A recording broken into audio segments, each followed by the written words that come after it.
નમસ્કાર વિદ્યાર્થી મિત્રો, સ્વાગત છે યુટ્યુબ ચેનલ મિશન ગવર્મેન્ટ એક્ઝામની અંદર. આજના વિડીયોની અંદર આપણે વાત કરીશું નિબંધ પ્રી સ્કૂલ કલ્ચર અને બાળકના માનસિક વિકાસ પર તેની અસરો.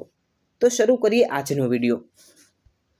નાનું સરખું બાળ અમારું કલરવ કરતું જાય, બાલ મંદિરના આંગણીએ એ અવનવું શીખતું જાય. ખુલ્લા મને રમે જ્યાં બાળક, ખીલે એનું બાળપણ, સંસ્કાર અને શિક્ષણનું ત્યાં રોપાય સાચું ચણતર. માનવ જીવનના સમગ્ર વિકાસનો પાયો બાળપણમાં નખાય છે. બાળક જ્યારે કુટુંબના મર્યાદિત વાતાવરણમાંથી બહાર નીકળીને પ્રથમ વખત સમાજના એક નાના સ્વરૂપનો અનુભવ કરે છે, ત્યારે તે સ્થળ એટલે બાલ મંદિર અથવા પ્રી સ્કૂલ. આજના આધુનિક યુગમાં પ્રી સ્કૂલ કલ્ચર એટલે કે બાલ મંદિર સંસ્કૃતિ એ માત્ર એક ટ્રેન્ડ નથી, પરંતુ બાળકના સર્વાંગી અને ખાસ કરીને માનસિક વિકાસ માટેનું એક અત્યંત મહત્વપૂર્ણ સોપાન બની ગયું છે. વૈજ્ઞાનિક સંશોધનો પર સાબિત કરે છે કે બાળકના મગજનો 80%થી વધુ વિકાસ તેના જીવનના પ્રથમ 5 વર્ષમાં થાય છે. આ સંવેદનશીલ ગાળામાં પ્રી સ્કૂલ કલ્ચર બાળકના માનસિક જગતને આકાર આપવામાં સિંહ ફાળો ભજવે છે.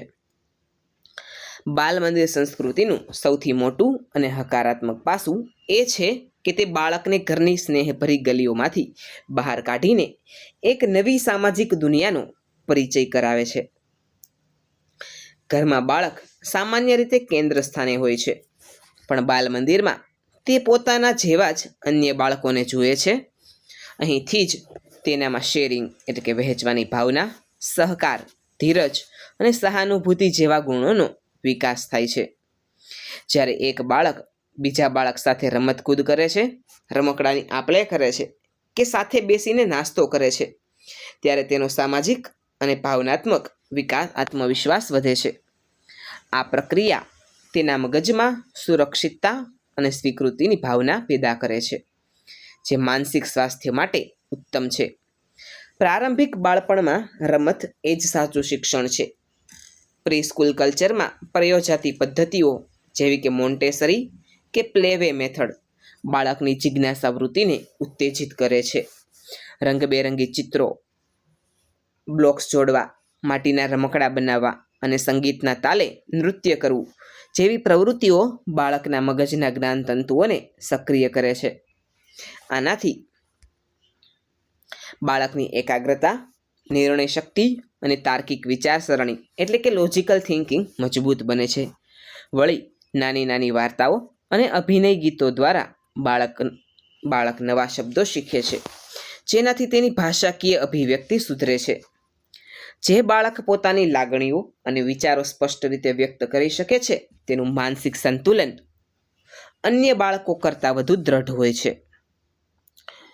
જો કે આ આધુનિક બાલ મંદિર સંસ્કૃતિની સિક્કાની બીજી બાજુ પણ છે, જે બાળકના માનસિક સ્વાસ્થ્ય પર નકારાત્મક અસર કરી શકે છે.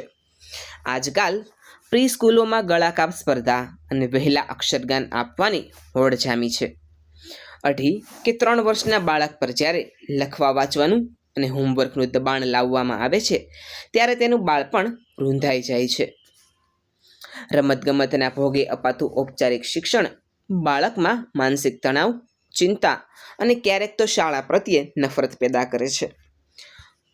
જો બાલ મંદિરનું વાતાવરણ કડક કે શિસ્તના અતિરેકવાળું હોય તો બાળકોનો આત્મવિશ્વાસ ડગી જાય છે અને અંતર્મુખી કે ગુસ્સાવાળું બની શકે છે. સર્જનાત્મકતા એ બાળકના મનનો કુદરતી ગુણ છે. સાચું પ્રી સ્કૂલ કલ્ચર એ છે જે બાળકની આ સર્જનાત્મકતાને પાંખો આપે, નહીં કે તેને કોઈ ચોક્કસ ચોકઠામાં પૂરી દે. જ્યારે બાળકને મુક્ત મને ચિત્રો દોરવા કે કાગળના ડૂચા વાળીને કંઈક નવું બનાવવા દેવામાં આવે છે, ત્યારે તેના મગજનો જમણો ભાગ જે કલ્પના શક્તિ સાથે જોડાયેલો છે, તે ખૂબ જ સક્રિય બને છે. આવી પ્રવૃત્તિઓ બાળકને માનસિક રીતે ખુશ રાખે છે. ખુશખુશાલ મન જ તંદુરસ્ત વિચારોનું સર્જન કરી શકે છે.